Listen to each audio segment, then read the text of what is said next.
Hello and welcome to Out on the Sticks, your favorite paranormal podcast. I'm your host Shannon. With me is the storyteller from the same feller, my sister from the same mister, Christina. Hello. What's up?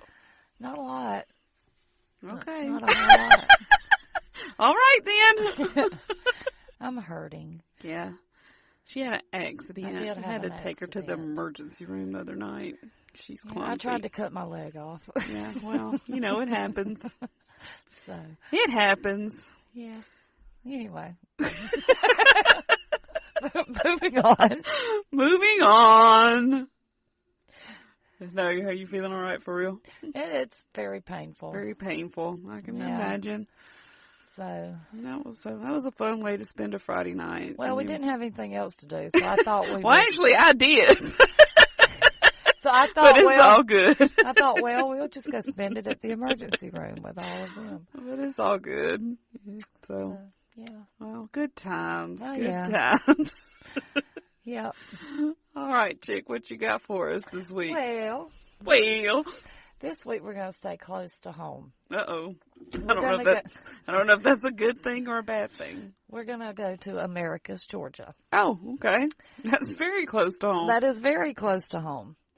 So we're going to talk about the Windsor Hotel. The Windsor? Yes. I thought that was somewhere else. Well, there is one somewhere else, but this one happens to be in Americus. Okay. There are two. Oh, okay. So, in 1888, Swedish-born architect Gottfried Leonard Norman, who was from Atlanta at the time. You're making me laugh. I thought you said he was Swedish. Swedish-born. Oh, well, then he was from Sweden, but maybe... From Atlanta at the time, in 1888. Oh, okay. He came to Americus from Atlanta. Okay. You get what I'm saying? Yeah. But he came to America from Sweden. Very good. So Thanks. you're getting it. Awesome. He submitted his design of a hotel to the Americus Manufacturers and Improvement Company. That's a lot to say. What do they do? Well, they manufacture and improve. They improved the town, like with new buildings and stuff like that. Now, the design submitted resembled the Hotel Alcazar at St. Augustine. Do you remember? I have no idea I what could you're not talking find about. a picture of that, but I'm assuming since it resembled this and I could find a picture, they look pretty much the same. Okay. Now, his design was of a brick Victorian building with 3 and 5 stories and 100 rooms. 3 and 5 stories? In different parts, it had different stories. Oh, it was like a bi-level or whatever? Yeah. Okay. It was bi. It liked 3 and 5s. Yes, it did. Not just 1s and 2s. Uh-uh. Now, the design... Or even 4s. It didn't like 4s at all. Didn't like 4s. Now, the design also encompassed a Flemish stepped roof, a Romanesque tower, balconies, a turret, and a 3-story atrium lobby, and many elevators. In 1888. Okay. One elevator wouldn't suffice? No. Okay. The design also showed to have 10 stores on the street level. So not only was it a hotel, it had like shopping. So you just could like do everything at the hotel. Right. Okay. You know. So probably one of the first places like that. Yeah. Now this design was felt to be the most attractive of all the designs submitted at the time. This design was accepted by the Americus Manufacturers and Improvement Company at an estimated cost of $80,000. That's all? But the actual cost... Okay, here we go. ...was $150,000. So almost double. Yeah. Now, on June... Who's doing their estimating? I don't know. Maybe they need to get rid of that person, their financial advisor. Damn, he forgot to carry the one. And just a little side note, I didn't put this in here, but all the bricks that were used on that building were actually made in a neighboring town right there in Georgia. So that's pretty cool. Yeah. So they weren't shipped in, they were made right there. I bet it would be a lot to ship bricks. It would. So they saved some money there by not having to have them shipped in. We're shipping bricks over here. Now, on June 21st of the same year, The AMIC, I'm not going to say Just say the town. The town accepted the bid for the construction of the hotel from James Smith of Sparta, Georgia. I think. Was it Sparta, Georgia? No. I don't know. There's a Sparta, Mississippi. There's a Sparta, South Carolina, too. But I think there is a Sparta, Georgia, too. I have no idea. This is your story. I can't remember. You should come to us with these facts. Now, construction on the hotel began in September of 1890. And by April of 1891, the work constructing the hotel was half completed. They were moving fast, They weren't playing. The last brick on the exterior was laid on October 22nd, 1891. Wow. Exactly. And then they began working on the interior. They were constructing the rooms and hallways and lobbies and other, of course. And the elevators were installed during the Christmas seasons of 1891. These people were not playing. I want these people to build my house. Okay? Hell, they've been working on the same road in town for 10 years. I know, right? At this point, the hotel was furnished and ready to open. Now, the hotel was located in the heart of downtown Americus and inhabits close to an entire city block and built in less than a year. Think about that, people. It was a different time. That's my favorite phrase. Now, it was also, this is just another cool side note because it just makes you think. It was also the only hotel in Georgia that offered guests individualized silverware. So I'm wondering. What? What?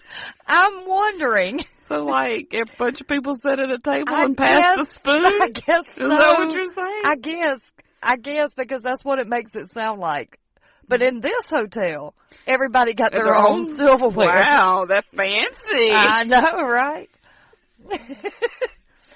Now, this silverware was designed by a local jeweler. I could not find his name. Okay. But I looked. I'm sure it's very unimportant. They probably don't care. They didn't see fit to put it in there. Now, the Windsor Hotel was named for John Windsor, who was one of the leading capitalists. Thank you. Capitalist in Americus and one of the 10 incorporates of the hotel. Okay. Now, the hotel's grand opening occurred on June 16th, 1892, to which thousands attended, and over 100 guests registered at the hotel on the first day of operation. I don't know where they put them because they only had 100 rooms. Unless it was families, maybe. Yeah, probably. I'll sleep in the restaurant. I'll sleep in the lobby. I'll sleep in the dry goods store. Yeah, I'll sleep in the saloon. Sleep on the flower. On the flower sacks. In the dry goods store downstairs. Oh, man, I'll sleep in the bathroom. Oh, wait. There weren't bathrooms at that time. Oh, well. Now, the hotel was built to attract winter visitors from the north and was the site of numerous balls and celebrations. Over the years of operation, the hotel had many noteworthy guests. Now, some of these guests were people like John L. Sullivan, which everybody knows was the former heavyweight boxing champion of the time. I don't think everybody knew that. Apparently you did. That would be me. The lone wolf over there. That's how I like it. I am a lone wolf. Now, Congressman William Jennings Bryan, who was a 3-time Democratic presidential nominee, also stayed in the hotel. Never heard of him. I'm just playing. I have heard of him. I have too, but not a lot, but yeah, I've heard of him. Now, United States House Speaker Charles F. Crisp and American labor leader Eugene V. Debs stayed in the hotel in 1917. These are the biggest names that we can come up with. They were like political people. Yes. Now, Vice President Thomas R. Marshall gave a speech from the balcony of the hotel. And Franklin Delano Roosevelt, soon to be governor of New York, and future president, spoke in the dining room in 1928. Now, I have heard of him. I would hope so. Him I know. I would hope so. Now, a nationwide economic depression in 1893 put a serious dent in tourism. And by the end of the decade, the AMIC... I said the town. But the town didn't own the hotel, so I have to say that here. We don't have to. The AMIC lost all of its investments and filed for bankruptcy, thus closing the hotel. And on September 5th, 1899, that's my birthday, at a public sale, the hotel was sold to jeweler. I think I am. What the hell? I'm high. What the hell's happening right now? I'm high. On September 5th, 1899, at a public sale, the hotel was sold to jeweler Charles A. Flicker for $40,000. Flicker? Flicker, I barely know her.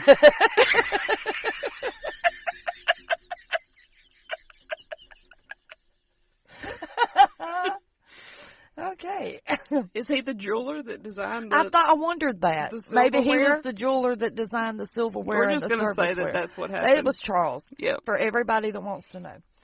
Now, in September of 1910, the hotel underwent an extensive $75,000 renovation, which included installing new elevators, electric lights, steamed heat, and telephones. Wow.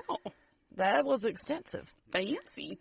Now, the Windsor again sold in the 1930s to Howard Dayton of, guess where? Daytona Beach, Florida, who kept it in operation for another 4 decades. That's 40 years for youth out there that don't know what a decade would be. She's getting smarter by the minute. Just saying. Good for you. You're welcome. Now, I like to be informative. Well, thank you. I like to participate. Well, your participation grade is great right now. Thanks. Now, after serving as apartments for several years, the Windsor Hotel closed its doors in 1974 after 82 years in operation. What year? 1974. Okay. In the 1980s, the hotel underwent a $5.8 million restoration. That's a little bit steeper. Do you see the difference in price from then to like the 1980s? Yeah. That's just crazy. I bet they did less stuff. I'm sure they did, which returned it to its original grandeur, which they really wouldn't have to do a whole lot because it hadn't been out of operation very long. Yeah. The hotel reopened for business in 1991. The hotel has had many supporters since its reopening, but the most prominent of these is former President Jimmy Carter, who, of course, was born in nearby Plains, Georgia. Now, over the years, the Windsor Hotel has had many occupants. I'm going to start that over. Okay. Something's wrong with me. It's going to take some damn editing on this one. There's something wrong with me. Yeah. Now, over the years, the Windsor Hotel has had many occupants who are said to have never checked out. There have been many reports of paranormal activity from both guests and employees, so much so that there is a book at the front desk where people can write down their experiences. They got tired of hearing them, so they just write it down. I don't want to listen to this crap. I'm kidding. I lost my place. Okay. There have been so many reports that the hotel has been certified as being haunted. Certified by who? I don't know. Certified? I mean, probably the AMIC. Certified? Who certifies that a place is haunted? And how do they come to this certification? What is the certification process? I don't know. But it has to be haunted, apparently. How the fuck you gonna prove that? I don't know. Anyway, certified haunted. But it is also reported that the encounters are mostly friendly. Now, some of these encounters include pots and pans flying off tables and counters. It's very friendly. Well, they just, lights and radios mysteriously turn on and off by themselves. Now, I was listening to that. Now, a wedding ring of one of the guests was reportedly moved from one table to another, and doors to rooms that were left open were reported to have been shut. Hold up, time out. I've got a question. Okay, go ahead. Why wasn't this person wearing this wedding ring? Well, Just a question. we're not going to go into that. Okay. But Just a question I had.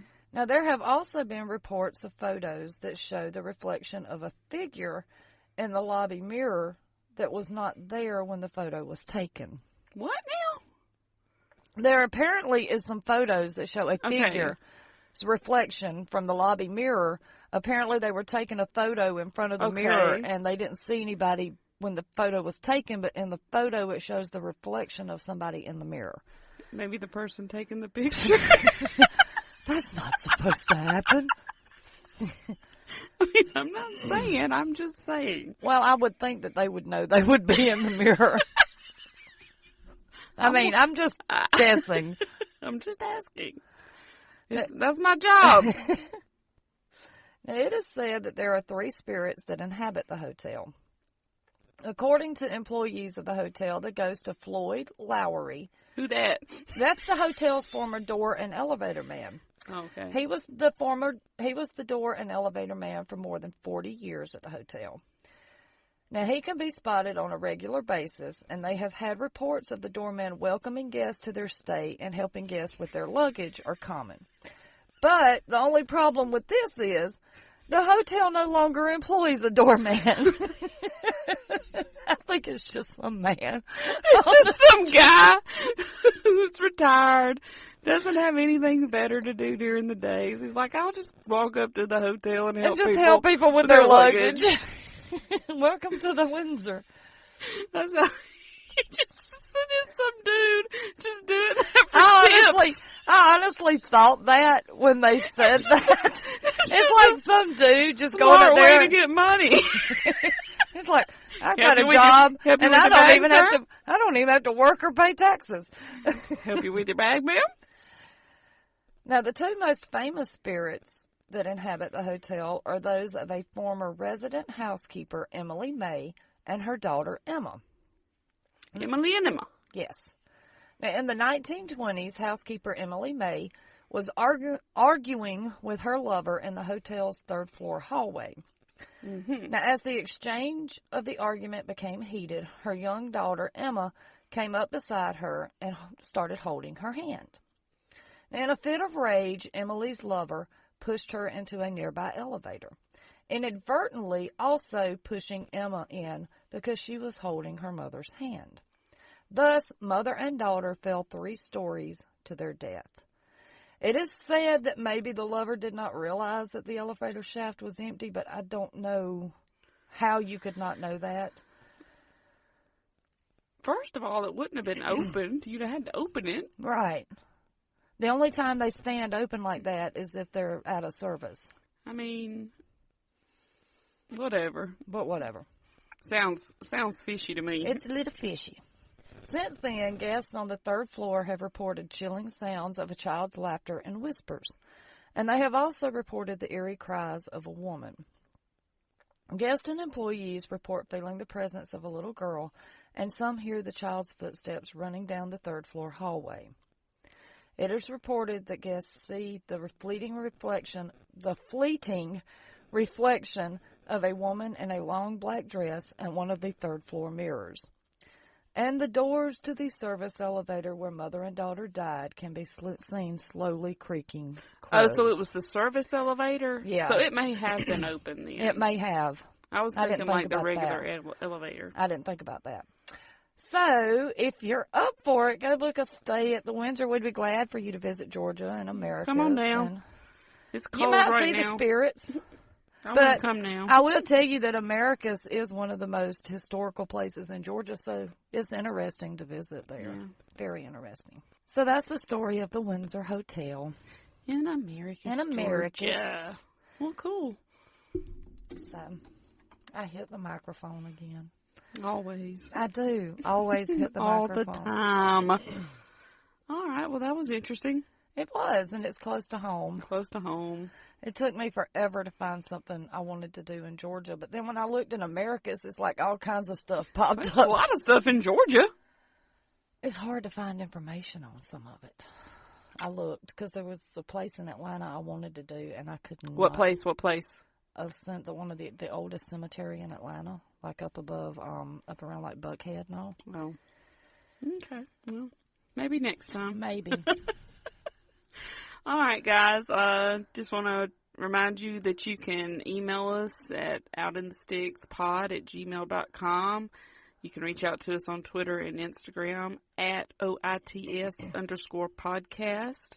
Want to remind you also that we do have a true crime comedy podcast. If you're into that, it's One Crime at a Time. Go check us out on that. Mm-hmm. What else? Please send me some ghost stories or any kind of weird story. Yeah, I want to read them. If you got weird, you sound so. I'm high right now. You have to excuse me. She is, I think, for real dope before pain medication. I'll be okay. Send us some stories if you got them out there. And also want to remind you that if you could, please go to Apple Podcasts and rate us, write us a review. That really helps us out probably more than anything. So we'll read your reviews too. Yes, we will. And we would greatly appreciate it. And as soon as I can talk right. As soon as she can learn to talk again and her mouth has feeling in it. Someday. Hopefully by next week. Hopefully. That'll happen. Yes. But we really do want to thank you guys for listening. We really, really, really do appreciate it. We do. And until next time, remember, the creepiest things happen out in the sticks. Yes, they do. All right, we'll talk to you next week, guys. Bye. Bye.